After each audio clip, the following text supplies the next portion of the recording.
Madeline, won't you get even with me? I said this with a slight smile. My name is Madison. I used to be told my smile was cute, but now at 50, I'm starting to worry about laugh lines. I've given up on anti-aging skincare and just believe these lines add a mature charm to my face. A woman's best feature is her smile, even if it's a little wrinkled, right? At least, I think so. Today, I want to share a story from back when I was in my 30s, still relatively free from wrinkles. Or maybe my forehead was starting to show its age a bit. Anyways, I was young. Would you like to listen? At that time, I was 29 years old. I had been married for 4 years to Samuel, who was the same age as me. And I was getting the hang of being a homemaker. Life was smooth sailing, or so it seemed. Then my husband got transferred. The assignment was supposed to last 1 year, but nothing was certain. Plus, after coming back, there was a possibility we could get relocated again, and nothing was set in stone. To top it off, it was also time to renew our apartment lease. If my husband returned earlier than expected, we'd incur an early termination fee. And if we renewed the lease, he might get assigned to a new location soon after. My husband assured me that these constant relocations would slow down in our 30s, as he rose through the ranks. Promotion was guaranteed once he got through this string of transfers. Since we were planning to raise our kids in a home of our own, we wanted to save as much money as possible. So why didn't I go with him? My mother, who raised me on her own, had fallen ill about 6 months ago and was hospitalized. If I went with my husband, visiting her in the hospital would involve flying, which wasn't practical. I couldn't do that 2 or 3 times a week just to bring her laundry, nor could I rush to her side in case of an emergency. Furthermore, I was an only child. My mother could only rely on me. So, after talking it over with my husband, we decided on a temporary separation. He wasn't thrilled about leaving me alone in a cheap apartment with lax security. The area we lived in had its fair share of safety issues back then. But at the same time, I couldn't stray too far from my mom's hospital. At that point, my husband suggested that we move in with his mother, Madeline. We were close friends, frequently visiting each other's homes, so we thought it would work out well. Around that time, it had been 6 months since Madeline's husband passed away. She seemed lonely in her big, empty house, especially now that her kids were grown and her husband was gone. So she was absolutely thrilled at the idea of having me live with her, even if it was just for a short while. I thought living with Madeline would be fun, so I agreed. But looking back, the timing was terrible for everything. About a month after I moved in, my husband's sister Natalie returned to her family home to prepare for childbirth. Natalie is extremely selfish. She even complains that her father's funeral service was boring and long. Of course, Madeline and my husband condemned her for it. Natalie seemed oblivious to why everyone was angry, and I found it hard to get along with her. However, Madeline was very protective of her daughter. Natalie had been a premature baby and was critically ill at birth. So Madeline never took her eyes off her and was perpetually worried, even after she grew up healthy. While Madeline didn't love Natalie more than her other children, she was clearly more attentive to her needs. Even at the funeral, my husband was the one who scolded Natalie the most. I had a good relationship with Madeline, but the balance felt threatened when Natalie moved in. I was secretly worried. "Hey Madison, get me some coffee," Natalie would say. Sure." Ever since she returned home, Natalie treated me like her personal assistant.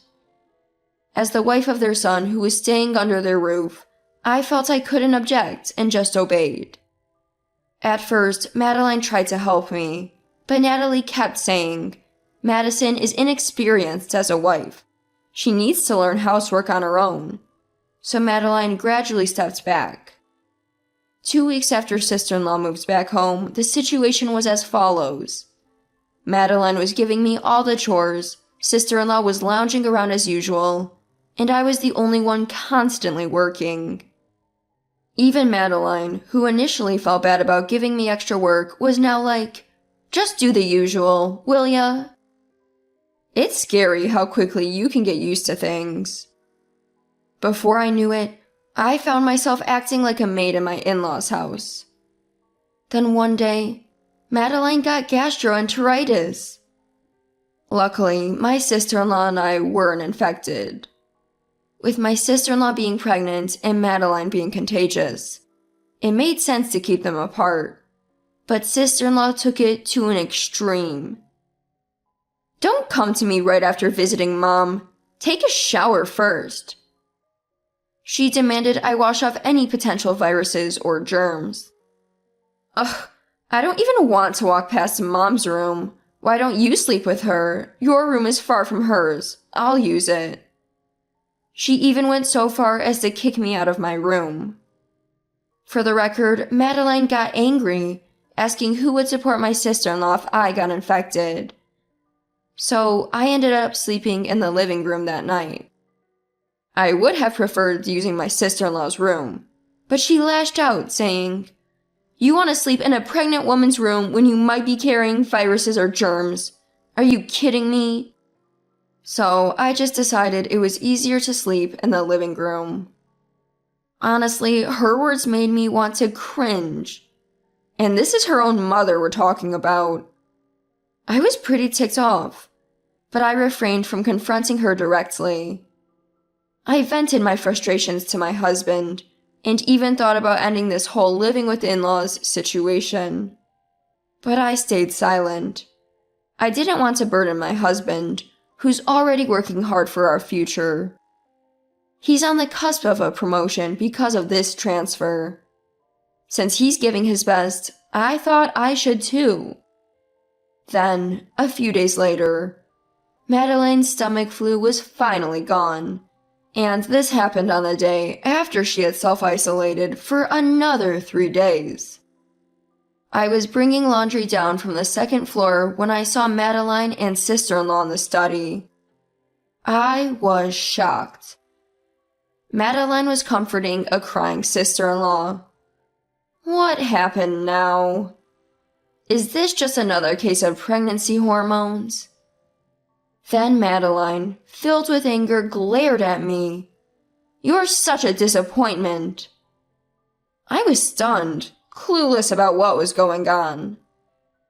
"Madison, you berated my daughter behind my back while I was sick in bed?"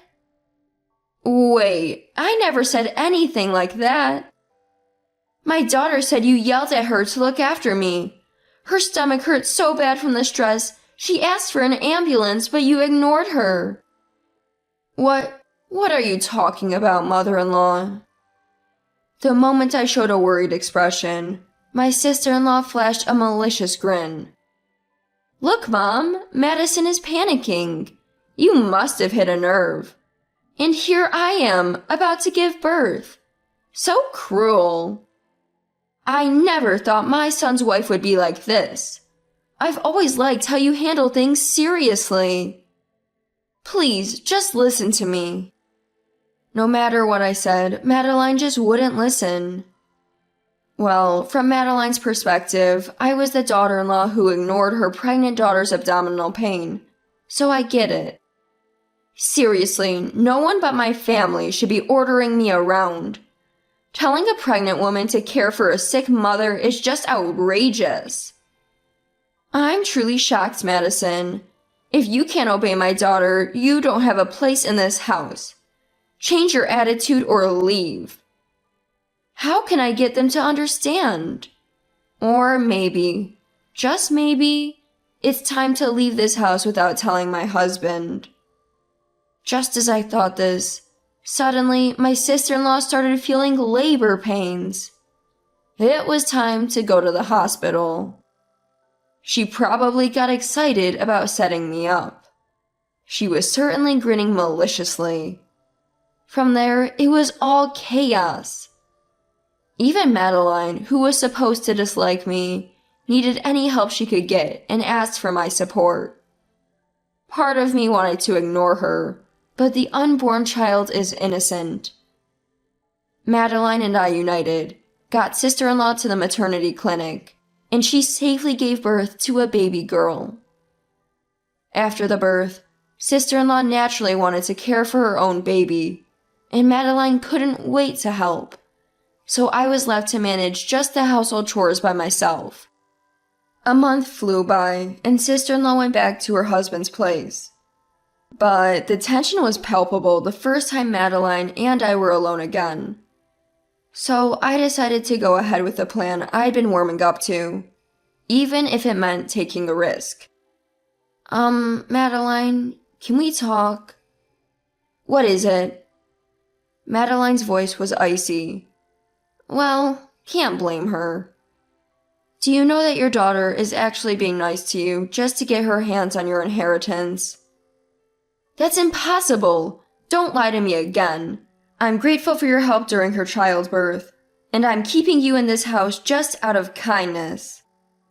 Whether you believe me or not is up to you, but please listen to what I have to say till the end. If you spout nonsense, I won't listen." "I won't spout nonsense. Just listen to this." With that, I played a voice recording. "Ah, long time no see, Liam. How've you been?" "Yup, getting ready for childbirth, so I'm back at my parents' place. It's so easy with my sister-in-law doing everything." What we heard was sister-in-law's voice. Madeline also found herself listening intently to her daughter's voice. "My husband? He has no idea. He thinks it's his child, but it's actually Liam's. How about you? Any chance you'll be leaving your wife? I plan on telling my husband that he hit me or something, and then running back to my parents' place to file for divorce. I'll milk him for all he's worth in the divorce settlement, haha. My mom, no worries, she loves me. She's not gonna suspect a thing. And before she kicks the bucket, I'll make sure she writes a will leaving everything to me. My family's pretty wealthy, you know, so the inheritance should be sizable. Let's buy a house and enjoy life together. For now, I gotta keep buttering up my mom. It's a pain, but it works in my favor. She's old. It won't be long before she's just an inheritance." It turns out sister-in-law's child wasn't her husband's, but the result of an affair with a married man. Listening to their conversations, it seems they plan to divorce each other's spouses while keeping their affair a secret, and then start over together. Even though Madeline is getting on in years, she's still full of life. Despite this, they appear to be counting on Madeline's inheritance as funds for their new life together, or perhaps as a future nest egg. I noticed that my sister-in-law was often on her cell phone, having long conversations in her room. So, during a cleaning break, I planted a hidden voice recorder in sister-in-law's room and successfully recorded her. Madeline was trembling as the recording ended. I thought she was a daughter I could be proud of. What a betrayal! With that, Madeline slammed her fist on the table. I'm sure that even my husband, who isn't here, has never seen Madeline get angry at her beloved daughter like that. Feeling like I had gained a small victory, I secretly smiled to myself. Still doubting me? By the way, that story sister-in-law told about having stomach pains and me nursing her, that was a lie too. I don't doubt you. I'm sorry for not listening to your side of the story, Madison. I guess I was biased towards my own daughter. Can you forgive me? It's only natural to believe your own daughter over a daughter-in-law. It shows how kind-hearted you are, Madeline. Oh. Madeline started to tear up at my words. Apparently, she was just a cash cow with an inheritance in the eyes of the daughter she loved and believed in unconditionally. It was only natural for her to cry. "Madeline, how about we give them a taste of their own medicine?" I said, flashing a warm smile. 3 months went by.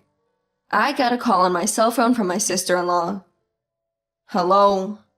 "Madison, my mom's not picking up her phone, and you sent that secret recording of me to my husband, didn't you?" "No, that was Madeline's doing." "What?" Just as sister-in-law lost her words, I switched my phone to speaker mode so Madeline could join the conversation. "That's right. I'm the one who sent your cheating evidence to your husband."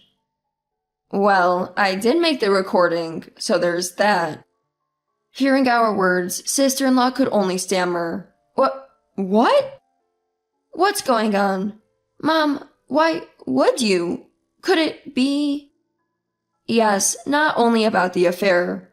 We also know all about how you've been calling Madeline the inheritance lady. Hold on, Mom. That's just Madison lying. I never said or did anything like that, believe me. That raspy voice in the recording is unmistakably yours. At Madeline's words, I couldn't help but burst into laughter. You see, sister-in-law had a very distinctive, gravelly voice, like someone who had perhaps been scorched by alcohol. There's no mistaking that voice. Anyone would recognize it as sister-in-law's instantly. The moment we got that audio evidence, our victory was all but guaranteed. So, how did your husband react to the recording? The fact that you're headed back to your parents means... Did he serve you divorce papers? I asked, holding back a chuckle. Exactly. Okay. I got kicked out of the house by my husband. I was planning to go back to my parents' house with my child. And what do I see? A for sale sign on the property. Well, that's because we sold the house. That's not what I'm asking. Why did you sell it? An increasingly frustrated sister-in-law faced my vague responses. We thought you'd come crawling back if that house was involved. We knew that your husband would push for divorce after hearing that recording. We assumed you'd have no choice but to turn to us. It was all Madison's idea, and we acted on it first. So you did all this to avoid me? Exactly. Sister-in-law was silent for a moment, digesting what Madeline had said. Then she spoke up. So you won't tell me where you are living now? What am I supposed to do? A single mother with a child. Don't you feel sorry for me? Madeline firmly responded, Not at all. You say Mom, but you're really just after the inheritance, aren't you? Hey, kids can grow up with just a mom. Mine did. Unbelievable! I'm the eldest daughter, you know. How can you treat me like this? We don't have an eldest daughter in this family. What? Sister-in-law emitted a foolish-sounding noise, as if hearing this for the first time. Right now, I'm living with Madison, and I have no intention of telling you where. This is the end for us. All the inheritance will go to my only son and Madison. You're no longer a daughter or anything else to me. Wait, Mom! Shut up! Stop calling me Mom to butter me up. You should just call it what it has always been, the inheritance. But please, wait. I won't even get child support. Help me, Mom! Quit your shrieking. With that, Madeline hung up the phone just as sister-in-law was about to emotionally manipulate her. She ignored all subsequent calls from sister-in-law. The aftermath: sister-in-law ended up being a single mother, overwhelmed by payments for damages claimed by both her former husband and her affair partner's wife. It seems the man sister-in-law had an affair with never intended to marry her in the first place. He was just playing with fire, but somehow ended up getting her pregnant. By the time she reached her second trimester, she told him she was keeping the baby. According to her ex-husband, it was likely a planned pregnancy and childbirth on sister-in-law's part, aimed at remarrying her affair partner. Her ex-husband, who had been in contact since sending the recording, apparently managed to avoid paying child support and remarried. Although they hadn't been close, he was a genuinely good, mild-mannered man. I sincerely hope he finds happiness this time around. Today, I'm living happily as a family of 6. My husband, who successfully relocated and got a promotion, Madeline, our 2 daughters, and my biological mother. I told my husband I wanted to continue living with Madeline. After all, the reason for the coldness between Madeline and me was my sister-in-law's doing, and now that it's cleared up, I have no reason to dislike her. Madeline was delighted to hear this, but still felt regretful for the misunderstanding she had caused. As a result, she offered to contribute to the cost of our dream home. My husband, after learning the full story, was a bit angry and said, "So that's what was going on with Madison while I was away." However, since I wasn't angry and it was all a misunderstanding, plus Madeline's offer to contribute to our home, we considered the matter closed. By the way, my husband also felt regret for not being there, even though he didn't know about it. Well, I never really told him. So he suggested, if I can live with my parents, then Madison should live with hers as well. My mother had also recovered her health and was leading a normal life, so we were very grateful. I think to myself, what a great husband I have. Our home has become quite lively, but we are enjoying every day. We were worried if Madeline and my mom would get along, but they became incredibly close since they're close in age. Now they even go to jazz bars together. Our daughters also seem to feel that living with both grandmothers is beneficial, as they're learning traditional home-cooked recipes. Despite the ups and downs, every day is a happy one.